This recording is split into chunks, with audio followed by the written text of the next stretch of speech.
What we consider ourselves is a collective. And as a collective, it means that everybody is a part of this organization. We don't operate in hierarchies where it's the chief this, chief that. And even though you've, mentioned I'm deputy executive director, I'm actually deputy director, but it's a collective of artists, of musicians, of young people, of staff, of community members, of donors. Everybody is a part of the collective. And so with that, we really use that as our model to engage everyone. The teaching artists are a valued asset. We can't do what we do without them. And so it's on us to continue to try to pour into them to make sure that they get the resources that they need and to support them and elevate them in whatever way that we can.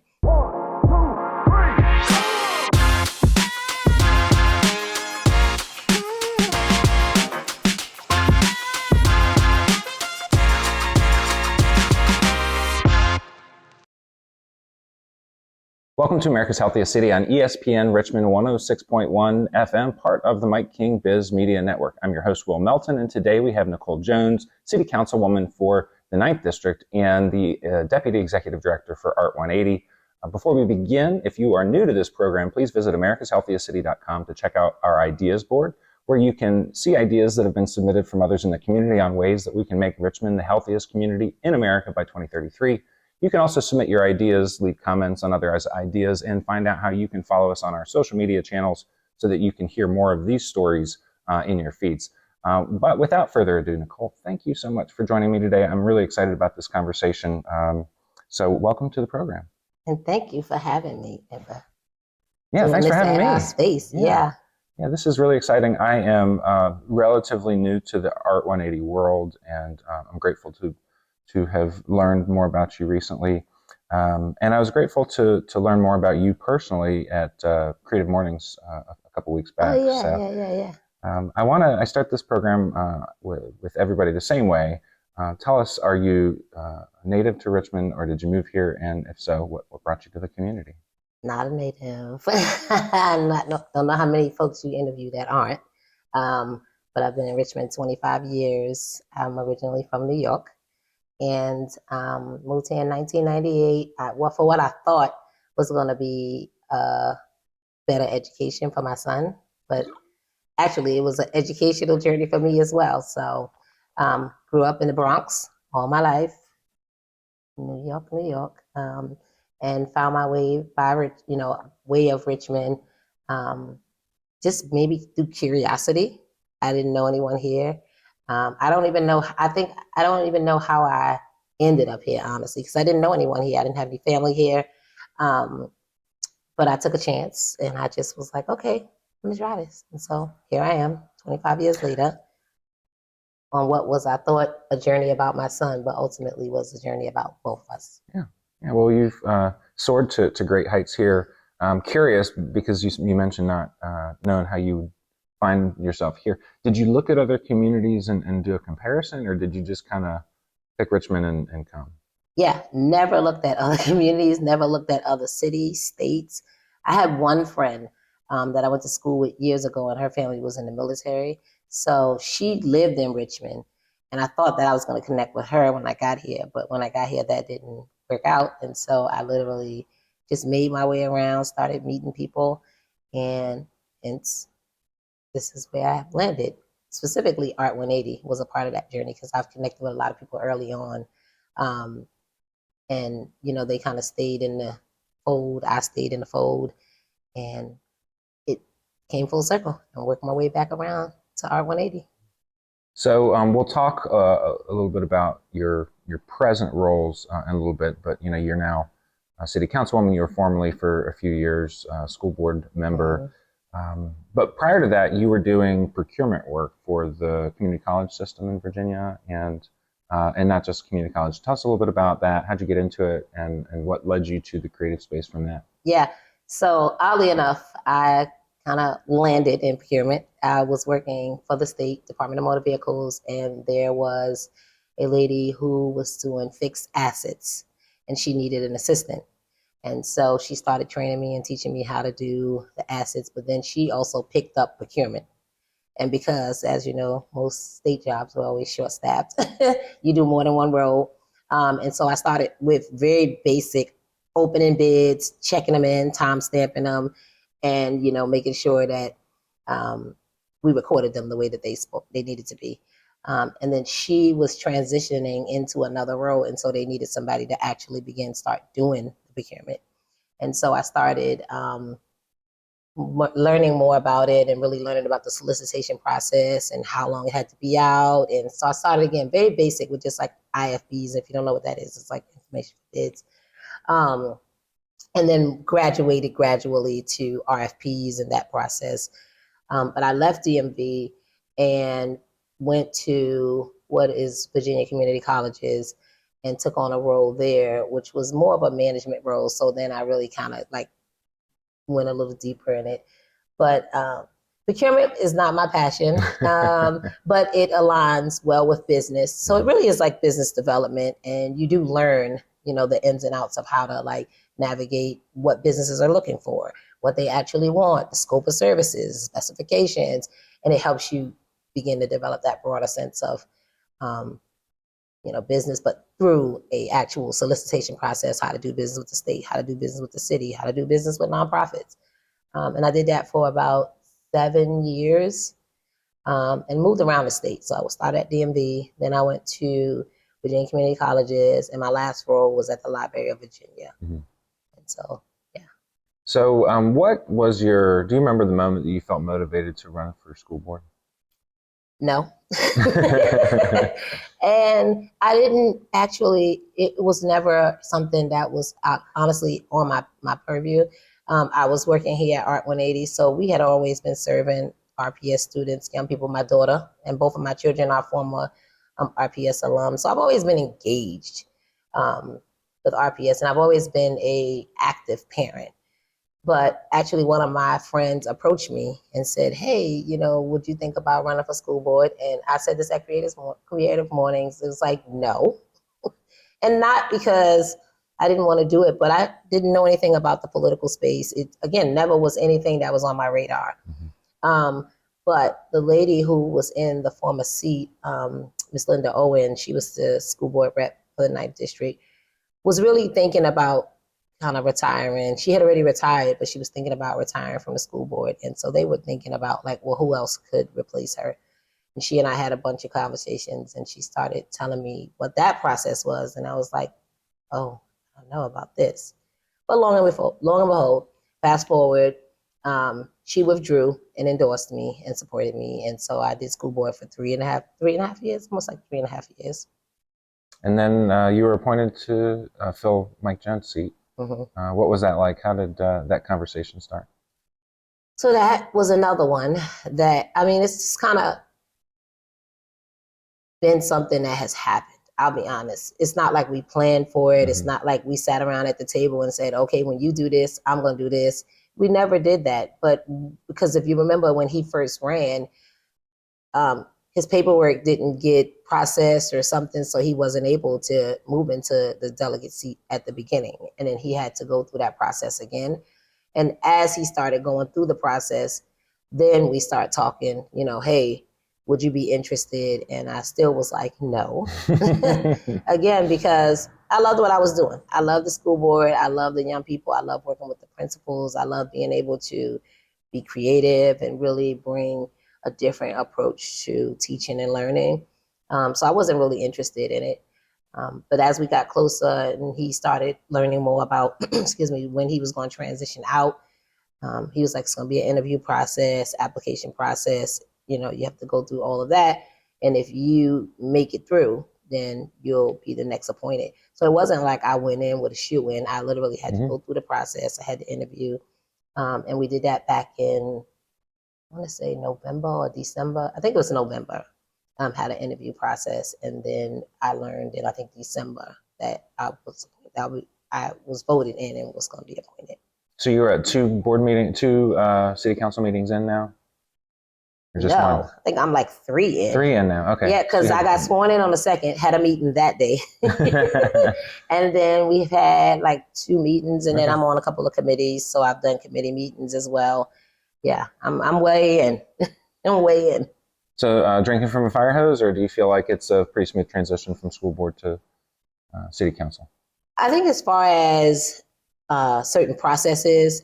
It's similar, but it's, on a bigger scale. City is dealing with a lot more issues, a lot more. When you're in school, it's kind of just like the schools. Yeah. And with the city, it's like you're touching everything from housing to transportation to economics. You're touching every area of the city.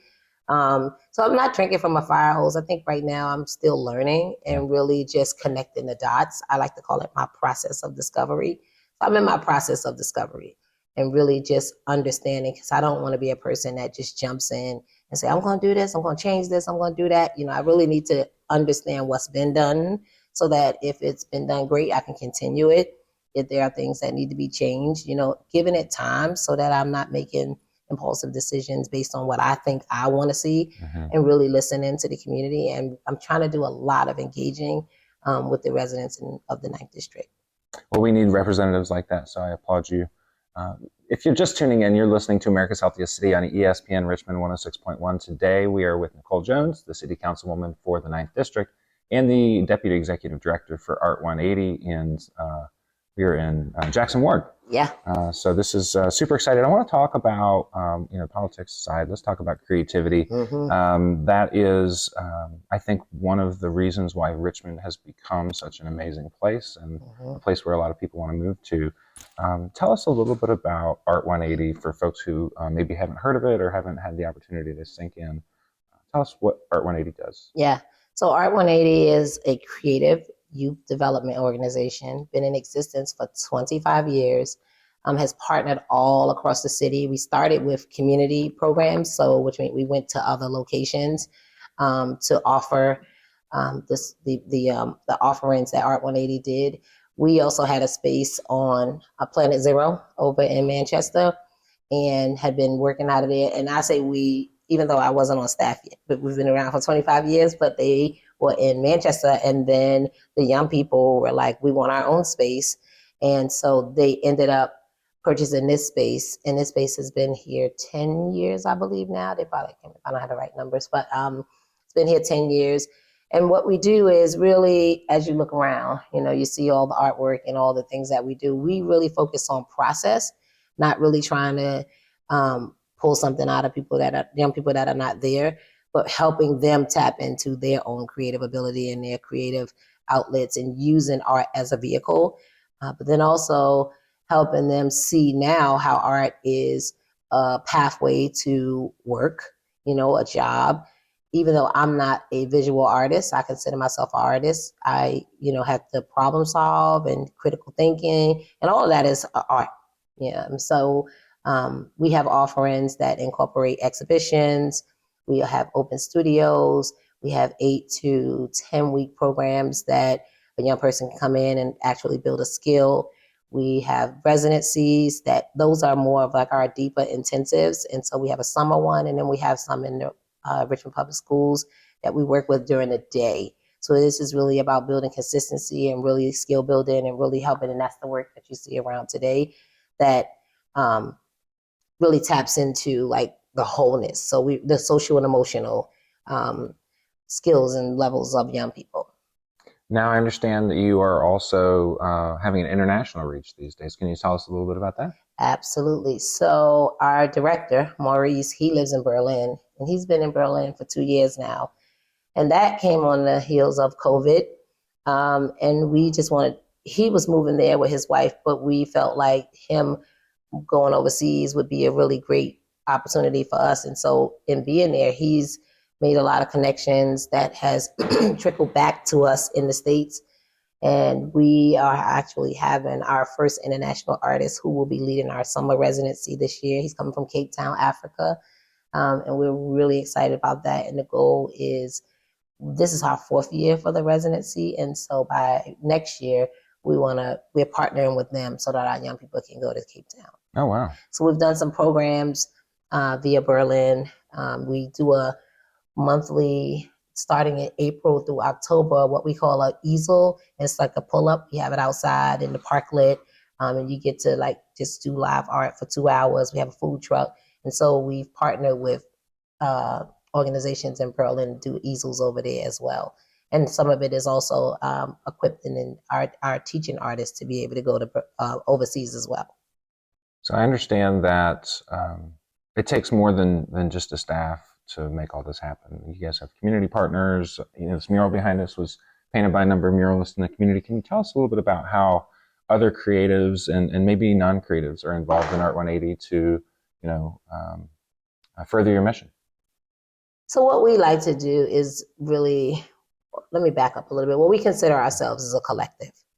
And as a collective, it means that everybody is a part of this organization. We don't operate in hierarchies where it's the chief this, chief that. And even though you've, mentioned I'm deputy executive director, I'm actually deputy director, Okay. but it's a collective of artists, of musicians, of young people, of staff, of community members, of donors.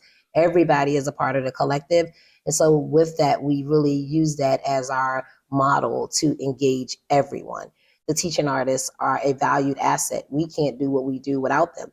And so it's on us to continue to try to pour into them to make sure that they get the resources that they need and to support them and elevate them in whatever way that we can. So whether it's this 40-foot mural that's done by All City, that's an opportunity to really keep their work going and people to see it constantly, or whether it's just a teaching artist that teaches a class that we connect them with housing, or we're connecting them with financial resources, or we're connecting them with grants that come out all the time. We are trying to do our best to help as a collective make sure that everyone has access and everyone is, afforded that opportunity that may or may not come their way. We advocate for them. We put on shows that your average gallery wouldn't put on.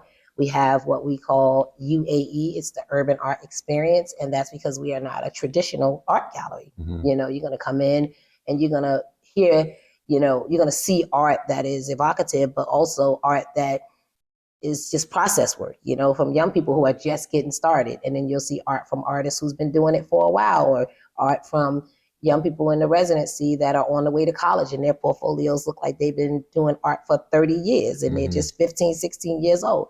And so we like to really pride ourselves on being a space that is very open, very welcoming, very holistic, and very about building the community. We're a community first organization, and we really do what we can to put the community first. So this is about young people. Can you share maybe a story about somebody that you can think of who's been impacted by the work that you do here? Somebody's gone on to do great things. Yeah. So immediately what comes to mind is a young person. His name is Chris, but his stage name is Steve. And I can remember him being here. Maybe he's been with us since he was like 15 or maybe even younger. And now he's actually one of our teaching artists. He's taught at MLK. He's at the Boys and Girls Club. He's a poet. He's worked under Roscoe Burnham's, the poet laureate. He's also worked under a lot of the other local poets. He's gone to college, come back, but he has really like honed into his craft and has really used it to teach, give back, and to really build, really build who he is as an artist. And he can really speak to, I can see where I've grown and where I, had, at one point I couldn't really say it as fast, or I couldn't do, like really, paying attention to the growth and really noticing his different like technical styles and the importance of it and how the cadence of a poem might need to be done. And so just really watching his evolution has been amazing. And just to see him come in here now, like so mature and grown and responsible. And, he really has made a job out of it. And that was because of his experience with Art 180. And he can talk about his experience in a way that is not exploited, that is not like, hey, I came to this, nonprofit, it did this for me, but it was like a partnership. And he can speak to that in a way of like, because I did this and Art 180 was there to walk beside me, I am now this amazing artist that allows me to take my craft and make money and then still help others see that same pathway. You are listening to America's Healthiest City on ESPN Richmond 106.1, part of the Mike King Biz Media Network. You can catch us each week at 6 a.m. on Thursdays on the program. Today we are at Art 180 with Nicole Jones, City Councilwoman for the 9th District and the Deputy Director of Art 180.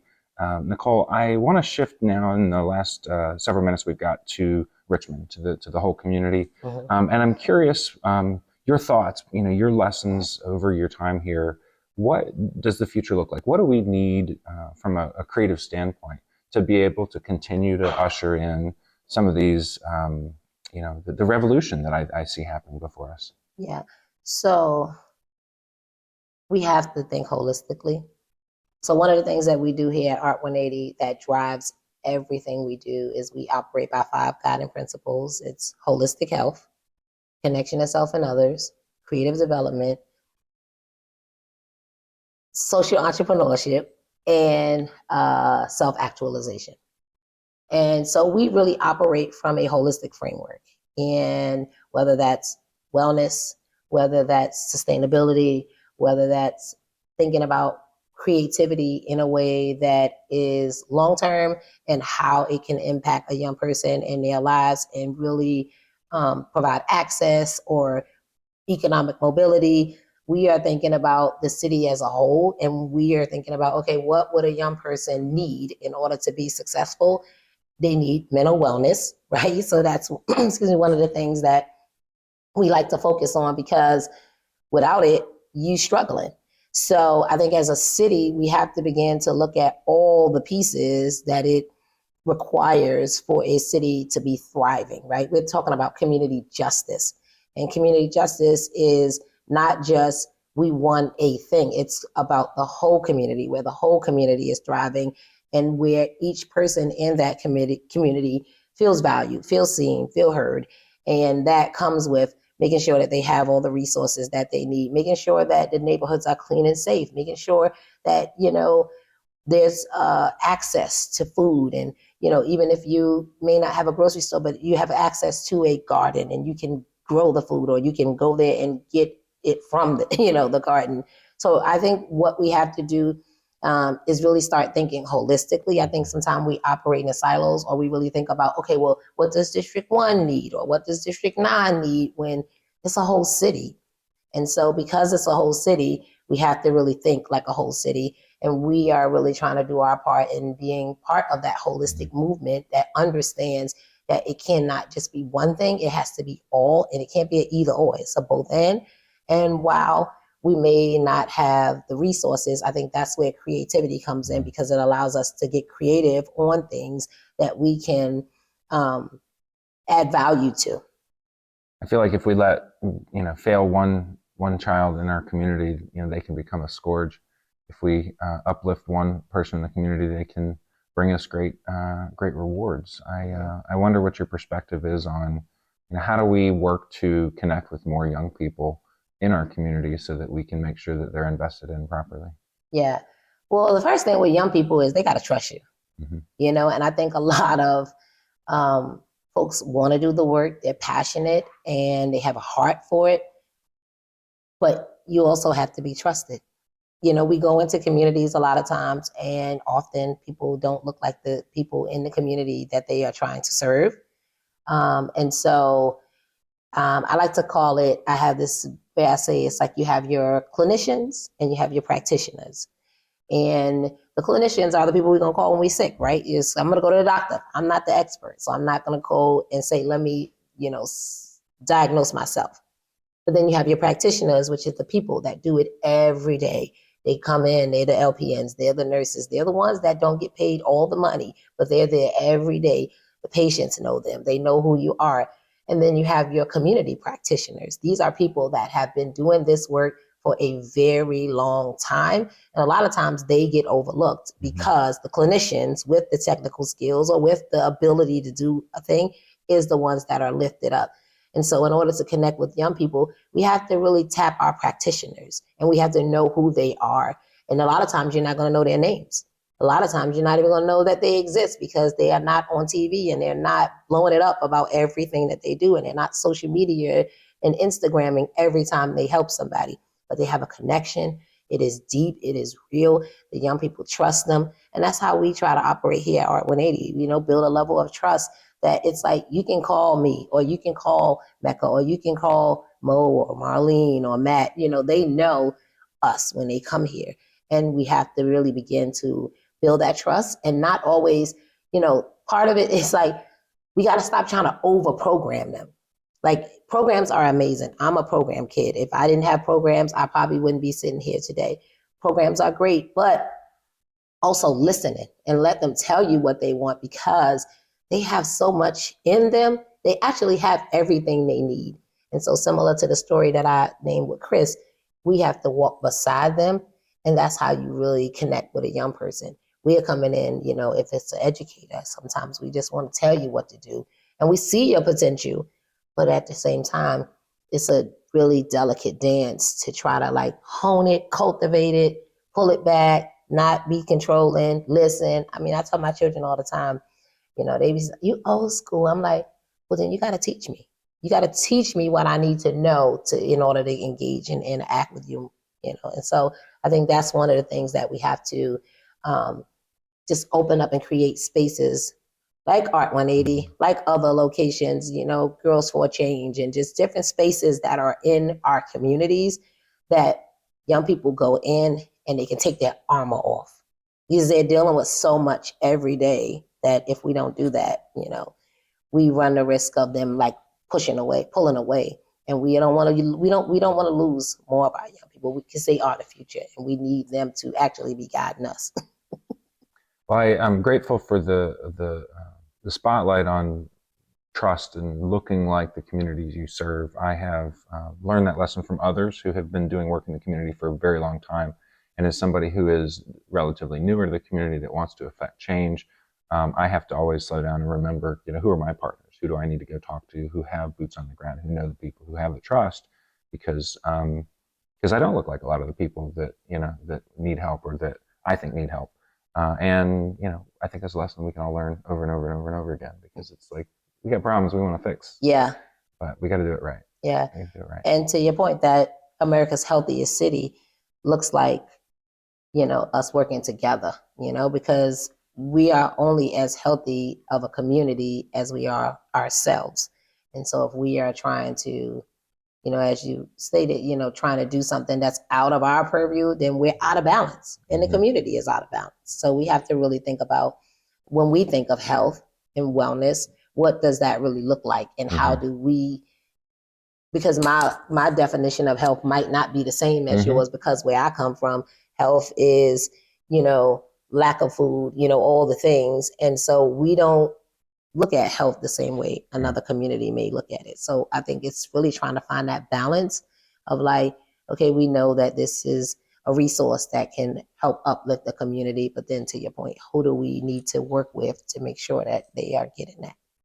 Well, speaking of working with folks, I always ask people who come on this program, who else in the community is doing good work? Who is somebody that we should reach out to interview and have them tell their story? Well, I mean, only because he immediately comes to mind. I don't know if you've talked to Dr. Ron Bagat. He just did the Creative Mornings, and he is very passionate about gun violence and youth gun violence prevention, and really working. And people will probably say I'm biased, but I'm not biased. I just think about immediately the deep rooted work that has been done, to your point, and the people that have been doing it. And I always try to lift those people up. It's nothing against anybody else, but yeah, I think he has a great passion for youth and really focuses on, gun violence. And so he just did the Creative Mornings last week. It was amazing. So he may be somebody. I'm just going to start interviewing all the Creative Morning speakers. Yeah, I know. Look, just go and take all their people. You'd be like, I don't even need to go look no more. So talking about the individuals in the community, part of this program is about helping people realize that it takes all of us working together. Do you have any advice for folks who might be looking to make a difference, might be thinking of ways that they can help to make our community healthier? I probably would just say, do your part, and whatever that part is, right? I mean, I sit on city council, but that doesn't mean that that's everybody's part. You could literally just be the next door neighbor of somebody that trusts you, that confides in you, that you are helping to get to the next phase in life. That's your part. I think a lot of times we move in different spaces, and sometimes it adds to what we all are trying to see, which is a holistic community. So it's like know who's doing what and where. So if you have someone that is, I said this recently, if there's like a community garden consortium, a arts consortium, and I'm not trying to like pigeonhole or confine people. I'm just saying in terms of like that collective energy, if it could really be add to the greater good. So, I mean, I think it's like, what is your part? What is your part in wanting to see a healthy, thriving community? What is your part? And do that and do it well. So, yeah. Thank you so much for that. And thank you so much for sitting for this interview. With just a few seconds left, where can people find you out in the world? So you can find me at Art180, Nicole at art180.org, or you can find me at City Council, Richmond City Council, 9th District, at nicole.jones@rva.gov. Well, thank you so much. I'm really grateful. I wish we had another 30 minutes to sit and talk because we have so much to learn from you. But I'm grateful for the time and all the lessons. Yeah, and thank you for doing this. Thank you for going out into the community and really tapping people to tell the story. And it's partnership. I love it. I love partnership. I love good partnerships. Thank you. Thank you. This was America's Healthiest City on ESPN Richmond 106.1. Catch us each week at 6 a.m. on Thursdays and visit americashealthiestcity.com to see how you can catch full episodes of the show on YouTube and clips on Instagram. Catch you next time.